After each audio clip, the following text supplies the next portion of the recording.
Hi, this is Ryan Bloom. On today's episode of the Fireside Chat, please join me as I have a really interesting discussion with famed designer Brian David Roberts.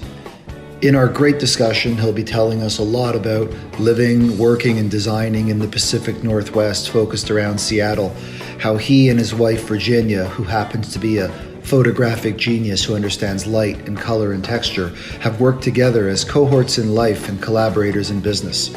He'll tell us a lot about how he works on an envisioning process with his clients and has the blank page to start philosophy.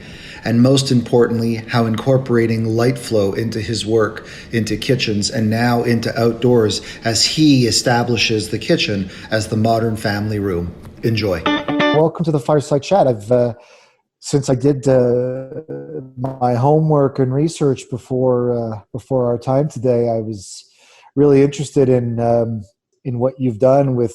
What I found particularly interesting, and I'd love to hear about this, is how you've woven, it seems that you've woven travel and experiencing different parts of travel into design and aesthetic. And I was particularly drawn to that because I've traveled a lot. I consider it probably the aspect of my life that's added the most value in terms of effect on my businesses, effect on family, just general things. And I'd love to hear a little bit about your experience and a little bit, first of all, about you. And well, I originally started out in architecture.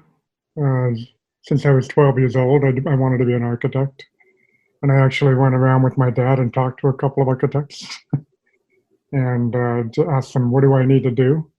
And they said, told me some books to read, Fountainhead being one of them, and told me to draw perspectives and learn how to draw. So I was drawing constantly. And then I actually got into architecture in high school for drafting and that kind of thing, and enjoyed that. And then got into pre-architecture in college and went through a year of that. And my college professor told me, I don't think architecture is right for you. And I thought, well, why is that?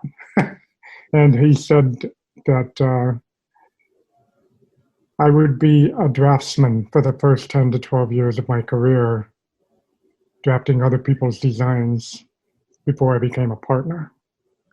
If I became a partner, which I think I would become a partner, but I didn't know that I wanted to put 10 to 12 years into drafting. And so I transferred to another university in furniture and product design. And that got me a little closer to what I wanted to do, which was design for use, for people using it, the enjoyment of using something that works properly, the enjoyment of using something that aligns with how they want to use it and what they want to accomplish. So that was lovely. And then I started working back east for a kitchen and bath design firm, which I didn't even know those existed because I'd never needed one. Yep. And but I wanted to work my way to New York City to be a designer there, probably in furniture design, furniture and product design. Anyway, I started working with this firm, and she was the first person to tell me, my boss, anything about space planning, functional design, and proper consulting.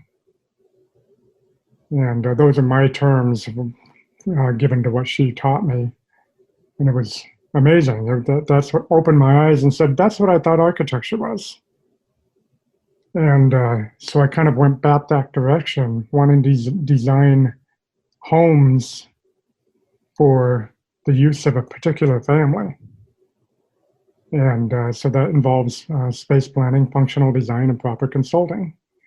And so we started that company, and it was a very unique company. It was hard to market because people were wondering, why don't I just hire an architect? Why don't I just hire an interior designer? Why don't I just have the kitchen cabinet company design the kitchen, for example? Why don't I just have a contractor just build what he builds and I just tell him what to do? And so those were all the usual avenues that people go for design. And I thought they were terrible avenues, because usually what happened is that they were getting these designs foisted onto their family and asked, "Do you like it?" And they go, I don't know, I guess." And so it's a huge leap of faith, thinking, okay, I paid a lot of money to have this designed. They've designed what they would do to my house if they were to live in it. Usually, I mean, some are better than others, obviously. Sure. But then we have to pay for this, whatever it is, and then maybe not concretely, but on some level, they realize and recognize that they're going to have to align their lives to whatever this is. And I always thought that was silly. And why don't we spend the same amount of money, get the same amount of stuff, and a lot of times less, because design can be very efficient when it's done properly. Sure. And have that stuff align with the way we live. And so that's it. Remarkably and unusually, that's a unique way to design, and it still is. I've been doing this for 19 years, and it's still a very, very unique company. I get the sense, and that one of the challenges with design is that it is such an unbelievably subjective term, and that the average Joe, the average consumer, the average may not have the vocabulary to even be able to articulate what it is that they are looking for. So I love where you went with this and saying designing around use. And I think that often that is one of the great missed parts, specifically in what I do, is that outdoors is often not designed around use. It's designed around limiting factors or limiting beliefs, I think, in many ways. As you've gone through your experience with your firm over the last 19 years, what are some of the questions or some of the things that you do with your clients during the envisioning stage or the envisioning process to help better articulate or understand what they are looking for to make your job, I don't want to say easier, but certainly to allow for more common vision between you and your clients? That's a great question. So that's where the consulting comes in, because a lot of people, because they've always had to align their lives with wherever they've lived, they don't really know what they want. They have an idea, but it's not concrete. And so I actually come to them with a blank piece of paper, and we have a conversation, because it's up to me to extract that information that they don't otherwise know to give. And so that's why a blank piece of paper means that I'm going to have a unique conversation with a unique family, a unique homeowner. And I just start throwing out questions. We talk about, for example, if we were talking about a kitchen, we would go through each appliance, because they may not really know what refrigerator is right for them, right? Or what sink, or what manner in which they want to deal with compost, or how they want to interact with their friends. And so it's up to me to determine, what those things are, and extract that juicy information from their own lips. And because we're designing for them in particular. And it's funny, when I start asking these questions, they tend to get a little excited about this conversation, and they really get into it. Yeah. And then they start to open up. Usually, if I'm talking to a couple, one of them is a little more reticent, and but by the end of the conversation, a lot of times they end up being the most vocal, because they're finally being heard. Yeah. And it's a unique experience for them, and I don't know why it's unique, but it seems to be unique. But that just gets me started, that first conversation. It's about an hour per area, and half hour to an hour per area. But that just gets me started. The consultation continues throughout the process, and they're very involved in it. It's a very collaborative process, which builds up their confidence in the whole process. You bring up a very interesting point, and I've asked this question before, and I'd love to ask you. If you look at the last, let's call it 5 to 10 years, the number of platforms that exist today, whether it's Houzz, Pinterest, and others, have allowed for the consumer to photographically articulate, maybe not at a precise level, but at least at a mood board level of, I like this, I don't like this, this looks great, this doesn't. As the consumer has much more readily available imagery, information on manufacturers, information on technical specifications, as your role, and I loved how you start the envisioning process with a white blank piece of paper.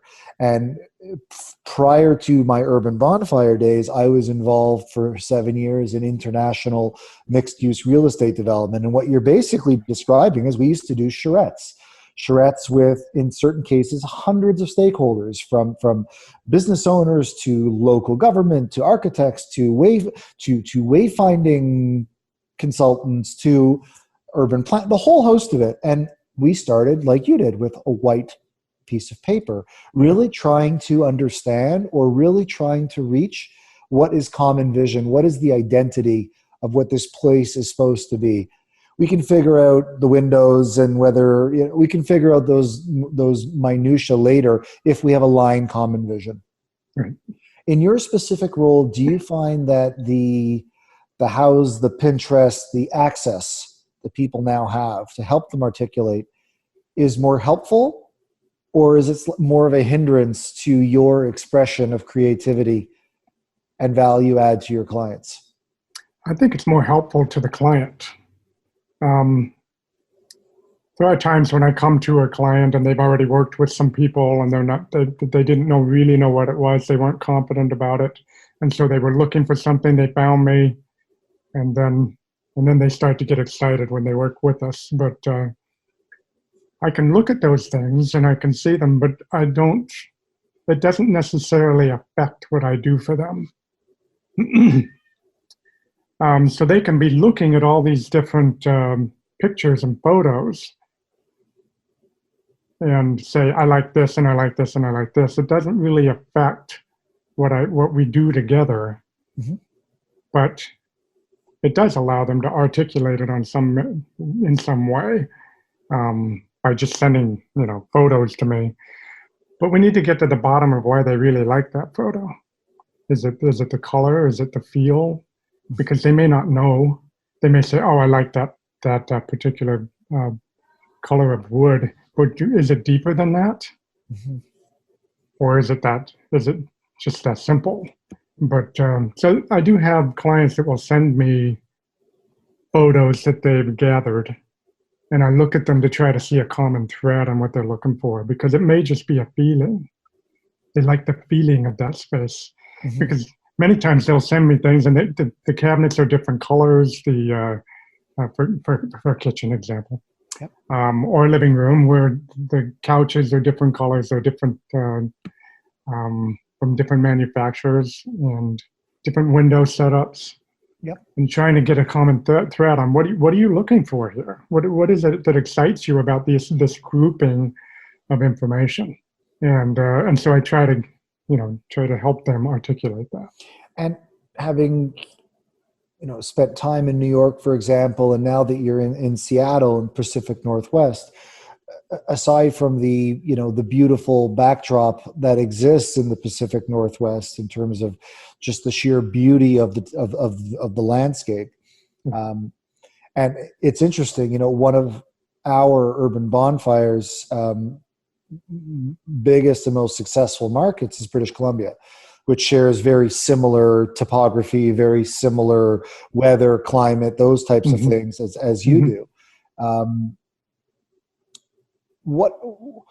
What do you see, or what have you learned over your time and your experience of what is there regional cultural nuance? Are there things that you work with in your market that you feel are very unique or sought after by the consumer that you think are somewhat unique to the Pacific Northwest, whether it's color, material, environmental stewardship, just things that you're seeing, hearing, learning in your practical application? Yeah. It's much of the year is fairly gray, Hmm. probably like a London, Scandinavia. And so there's a lot of emphasis on brightness. How do you combat those gray days so that you don't feel down? How do you get some excitement, whether it's pops of color, texture? Because pleasantness is a major function. Yes. And how do we make it pleasant on a gray day? For example, in a kitchen, how do I always do more windows, do less wall cabinetry, more windows, which kind of spreads out the kitchen too, because people are willing to move to more places because nobody wants to work under a wall cabinet. And so I would say that because of the gray days here, and it's beautiful, it's pleasant to look at even on a gray day. So how do we get more light flow? Mm-hmm. And how do we get light to travel through the spaces? And even how do you get it to travel into a space that's maybe in the middle of the house, like a powder room? Mm-hmm. Because we want to make that experience more pleasant as well. And when you start to travel that light through properly, then it spreads out the house. Yes. It makes the home feel bigger. And it's because more areas are more pleasant to be in. So I would say that that's the biggest thing, is how do we get light travel to go through, and the colors, the brightness of the walls. So many paint colors out there have blacks in them, which make them kind of dingy looking. I'm just looking at my walls now; they're very dingy. And because we're renting on Bainbridge Island right now, but we just purchased a home, by the way, in Kingston. Yeah, so I've already space planned it. Took me one evening, and we're done. So Wow. yeah, and I consulted with my wife. Yes, and I'd like to hear about Virginia, because I read a lot about your history together and how all the photography on your site. She does the staging and all the photography. And tell me a little bit about her. It sounds like she's incredibly. I'm not sure what the cohorts in life, I think, was the term that Yeah, you used in your bio. yeah. Tell me a little bit about what it's like to work and create together.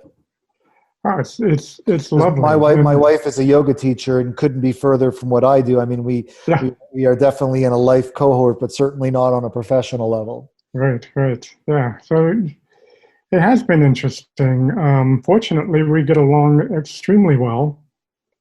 I'm probably the more difficult one to get along with, but just because of my personality. But I tease too much. Hmm. But she's just a lovely person, and we didn't really know what her talents were. We're coming up on our 25th anniversary in December, and it's been a lovely 25 years. And we've gone through a lot. Started some companies together, and they didn't work out. You know, you fail until you succeed, right? Yep. And so we failed a lot, and we failed faster. That was one of my mottos. How do you fail faster? Yep. So that you get to that success. But she did a bunch of things.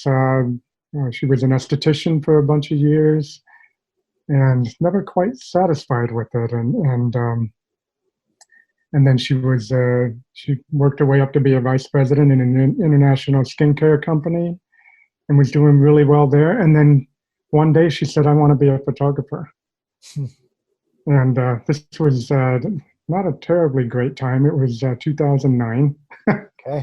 So she was doing well. It was right in the middle of that crazy recession, and she said, "I want to be a photographer." And we talked about it, and I said, "Well, you get one chance here, let's do it. And so she quit that career and started from the ground up. She already had an eye for it. She knew she loved it from taking pictures with a cheap camera before, and enjoyed that. But one day she woke up and said, "That's really where my passion lies," Nice. which was interesting. We'd never really talked about it before. And then, so we stopped, full stop right there with her career, and started with this new thing. And she's the type of person that she'll research things to death. So she found 20 photographers, high-end photographers, that she enjoyed their work and studied them unbelievably for years. And as they changed with the times, she kind of changed with it until she was able to get to the point where she found her own voice in the midst of all that. Once she knew about much more about light and how it interacts with materials and how it interacts with skin and hair and clothing and the different types of light. Well, it's funny you mentioned that. I've spent, obviously, in my research, I spent time on your Instagram and on your site, and the photography it's subtle and it's understated, but it looks very, I feel like it expresses the voice of the designs in a very meaningful way. You can almost tell that it is a unified team doing it versus someone from the outside who doesn't necessarily may understand how to take a photograph of a room or of a kitchen, but doesn't necessarily understand the design principles, the voice, and the inspiration that you had in its creation, and is able to articulate that without saying anything through those lighting cues and the sort of shading and the way you've just described it. And now that you've articulated that, I think back to the photos that I looked at from your work, and it's there. It's kind of it's woven into it, even if I couldn't have articulated it beforehand. Yeah, that was well put. As I mentioned earlier, I try to get really good light flow so that it's pleasant everywhere, as much as possible, or as long as possible during the day. And so because of that, when Virginia goes to take photographs of the spaces, we generally leave the lights off because we want to experience that light flow as it naturally goes through the space. And so, yeah, I appreciate that you saw that. On occasion, she'll turn a light on just to show the fixture itself, but we want to see the space and get a feel for what's been created here for this family. And so she's very good at capturing that. And she uses a medium format film. So she started out in digital and went to film. And a lot of times it was the other way around. Usually, but yeah. And so we've spent a lot of money on these wonderful cameras over the years. And now she finally has her two favorites that she uses for portraiture and interiors. But she's excellent, and she's a joy to be around. And she does a lot of work. She wears a lot of hats because I spend a lot of time with clients. And so she's working, the money side of things, and the social side of things. And she's just an incredible woman. I'm very grateful to have her. I want to touch on something you just mentioned. You've mentioned a couple of times the term light flow, and that's a really interesting one. And I'd like to segue, if you'll permit me, into talking a little bit about the role of outdoors in your design. And light flow, if you think about outdoors, light flow is typically one of the things, and I've never heard it mentioned in that way of light flow. And as you mentioned, when you're planning an indoor kitchen, lots of windows, so light flows through and creates separation and texture, things like that. But light flow is typically one of the things that is unrestricted outdoors because it's outdoors. You got a lot of light flow.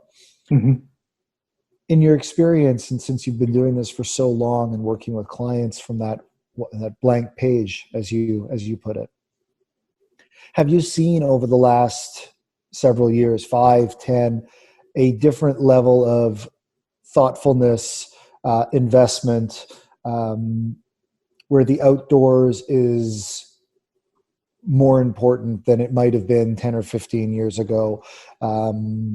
What's your experience in what you're seeing from clients on the outdoors? And if you can, I'd like you to answer that almost pre-COVID, because I think if you look at all the stats out there, if you look even at Google in May, the term outdoor kitchen searches went up 300%. Mm-hmm. That was, I think, timed very much around changes in consumer behavior and where they were able to spend their money and spend their time.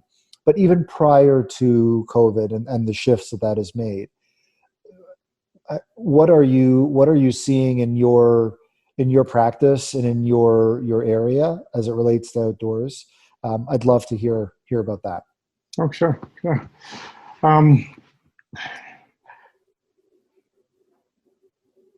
So in people's homes, the family, whether it's 2 people or it's 5 people, everyone has a period of time where they enjoy being around their family, and then they enjoy being alone. And for a lot of people, it has their option is to go to their bedrooms,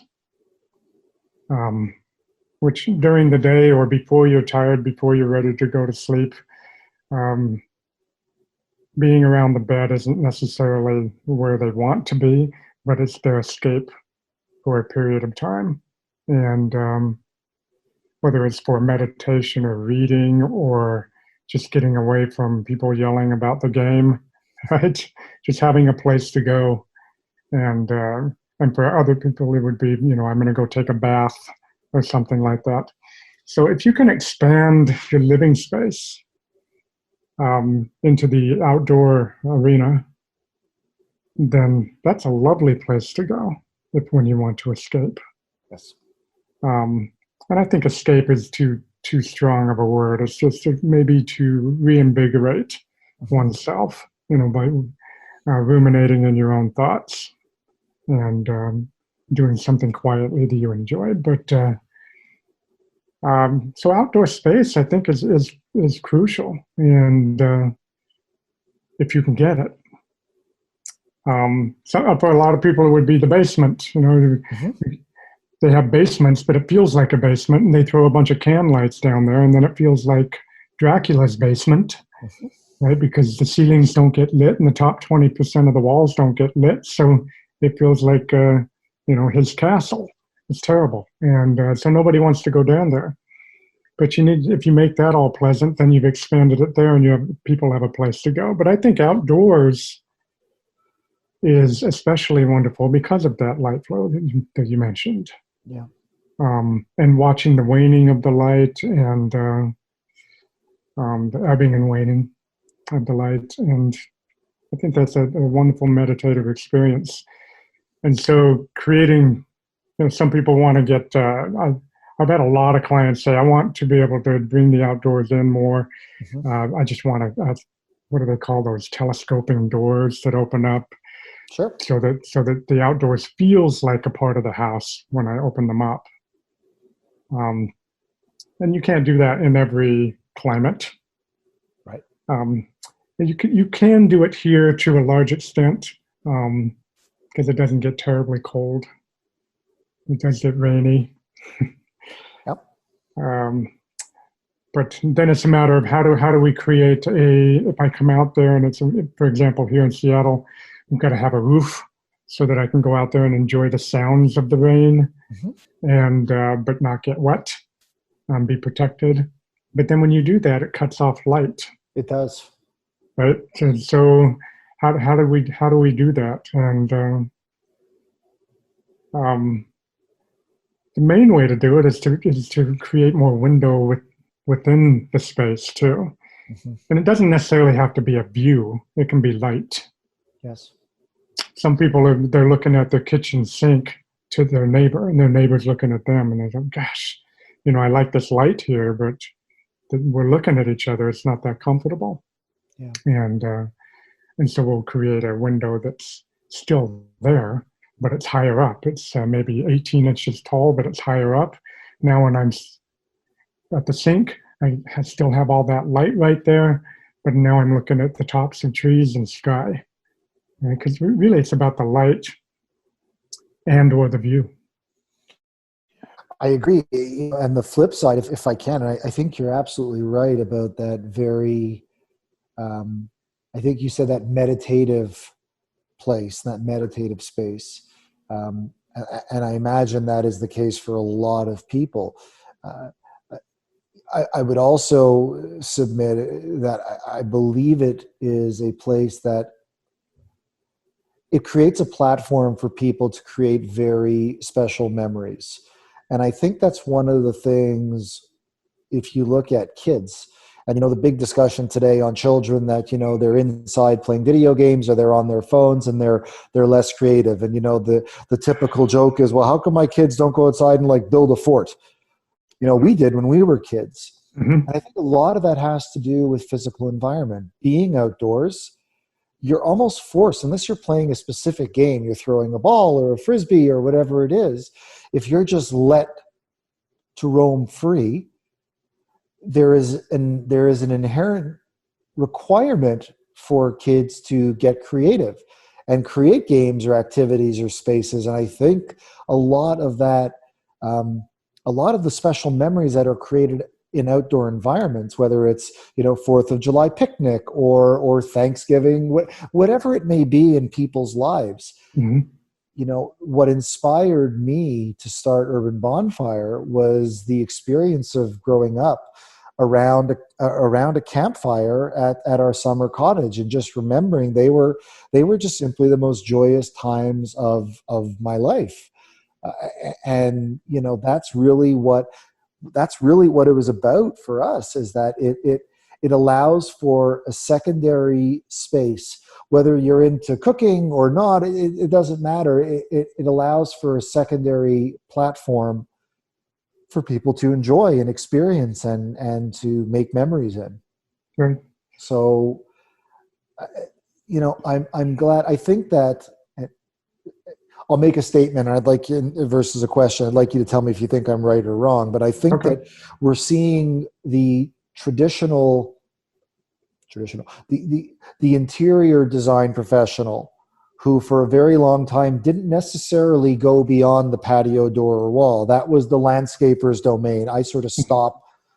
And we're seeing that start to blur, I think, because of A, client demand, B, because, and you mentioned this earlier, the idea of glass windows and nano walls and things where there is a visual connection between indoor and outdoor that might not have existed with the same level of consistency 15 or 20 years ago. But also today with the advent in technology as it relates to materials, fabrics, lighting, pergolas, outdoor cabinetry, countertop materials, designers have a much greater array of aesthetic choices they can work from. And you mentioned one of the first things you talked about when you're working with your clients is color and the paints and things like that there was a bit of a lacking of for a long time. And now it's Pandora's box is open on outdoors. Mm-hmm.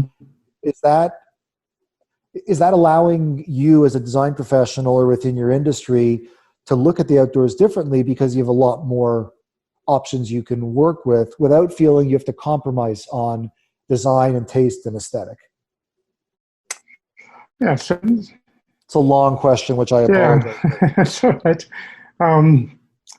So part of the consulting process is determining what they enjoy doing, right? This family, and that's something I could probably start looking into a little bit more. Is how would you like to connect with each other outside the house, right? Do you see yourselves playing catch with each other in the backyard, or grilling and eating outside, inviting friends over with those ubiquitous bulbs strung around, right? And is that the kind of experience you want to have with friends and with family. So that's something that I could see as adding to my consulting. How do you want to use this exterior space?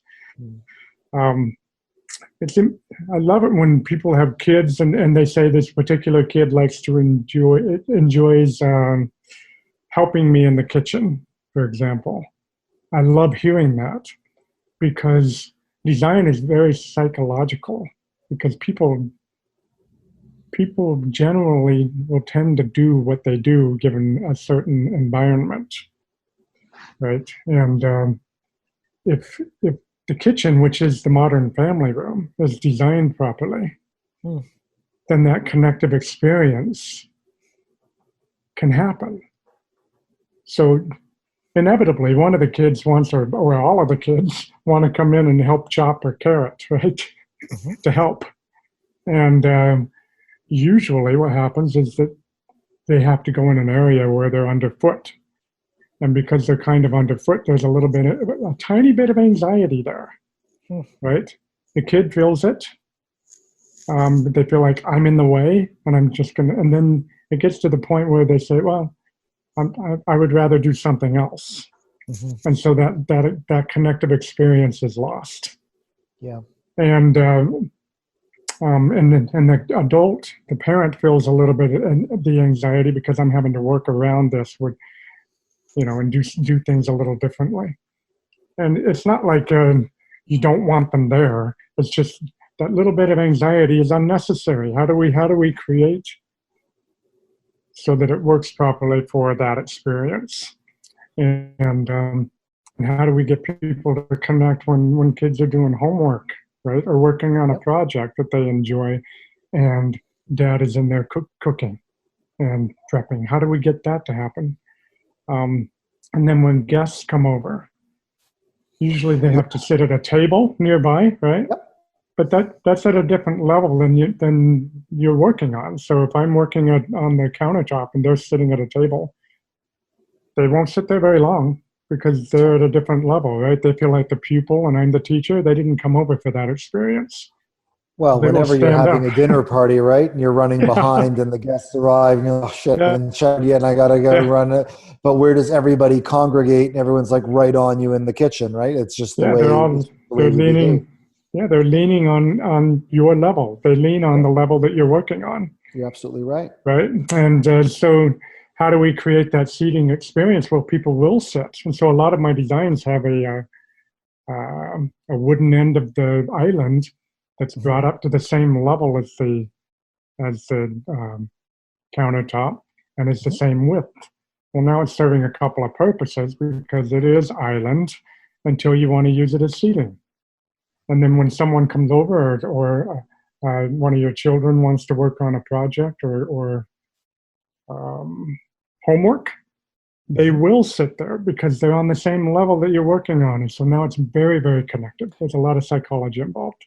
What you have just mentioned, we have woven into our designs in a very similar way where, even with outdoor and you're dealing with 30-inch depths as a standard, adding 12 inches of depth off the back, and then you've got that, that quote unquote island for seating that also, as you say, to your point, it's a buffet or it's a place where it's more casual and we eat or we have a glass of wine or we prep or whatever that is, but it becomes, and I love how you mentioned it, you called the kitchen the new modern family room. My term for it is the central gathering space for people's homes and lives. And I guess if it is the modern family room indoors and the outdoors is 6 feet away just through a glass door or through a patio door, should we be able to extend that modern family room? Because when you look at the typical size of the outdoor space, whether it's a balcony, a roof, a backyard, if you look at it on a per square foot basis, it's actually one of the least expensive rooms, if not the least, to activate comparatively to the size of it. Yeah. It's really interesting. Yeah, true. And so it would be a matter of to expand the house in that manner going into the outdoors. There still needs to be a connective experience, right? Because between the kitchen, it used to be that the kitchen was a utility room. right? You'd go in there and perform some tasks and then come out to the family room, which was the dining. Well, that's all changed now. And with the so the kitchen doesn't really connect with the dining room because it's a different purpose. It's just a workroom. So you don't want it connected. Now it has to be connected. And so how do we get that kitchen to connect with the exterior now? It can't just be through a tiny door and a lot of wall. Yep. You need visual connection with people that are out there so the cook doesn't feel isolated. So you'd just be figuring out, how do we get these two spaces to connect? And that, at its very essence is, as someone who is enamored by the progress of outdoor design, and not only the design, the meaning and attachment that the consumer now has to it and what can be done outdoors. I think it's exactly that. It's having that discussion or that white page visioning session and bringing that discussion in at the earliest possible phase, because it's really what delivers the greatest results. Sounds like for your clients is doing exactly that. Yeah, and we start very general. We extract that information that we need from them. How do you want to live? Mm-hmm. And we talk about and gather that information so that they can articulate it. And then we present it. But we start from the beginning and we're very, very general in the layouts. And then we dial it in as we go. And that's what builds their confidence in how they see themselves living in it. So we're not thinking about, where does the sink go in those first meetings in a kitchen, for example, right? We don't know. We've got to see what layout, what format feels right to you. And and that way they're thinking about smaller amounts of things. Right? They're almost putting blinders on them so that they're looking at this particular thing and being able to get, because it's not so much information, they're able to consult with each other and determine what feels right for them. And then we start adding things in as we go. And that's what develops that confidence level. But yes, I've been doing a lot of patios and nano doors, and visually connecting an extra area to, and usually it's right off the kitchen area. Usually, yeah. Yeah, but also off of the family room where the TV, some families are into TV watching together and others aren't. And so we get to the bottom of that, and then you determine what's the exit point from the true family room for this family, for this homeowner. There's a lot to it, and I'm paying attention, as I'm going through the design process, and keeping them very, very involved. I've got a lot of things going on in my head in the background that they don't necessarily know about, such as light flow, right? And connection, and the psychological aspects of these layouts that are available to them. I appreciate the thoughtfulness that you've described, and it's not just here's the square footage and let's start moving things around and just filling it. That you apply the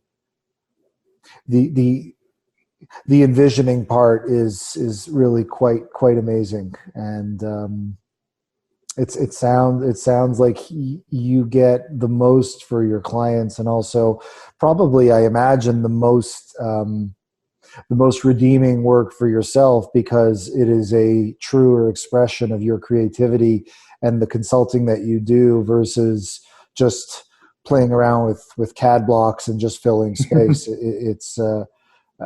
I get the sense, just speaking to you for an hour, that there's a lot of very deeply woven meaning into what you do. Yeah, it's very rewarding, exceptionally rewarding for me. And my ego is centered in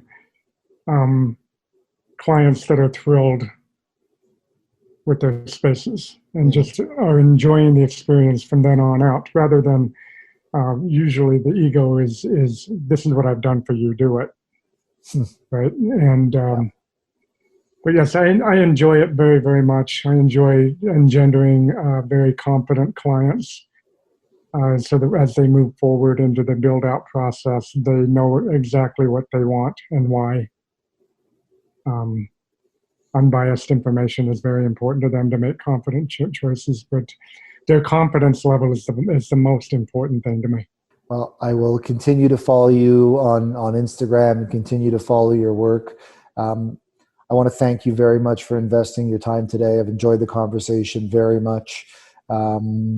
Thanks for educating me on terms like light flow and modern family room. I'm smarter than I was an hour ago, and I appreciate that very, very much. Absolutely, and I appreciate you mentioning, devolving an idea to involve the outdoors more.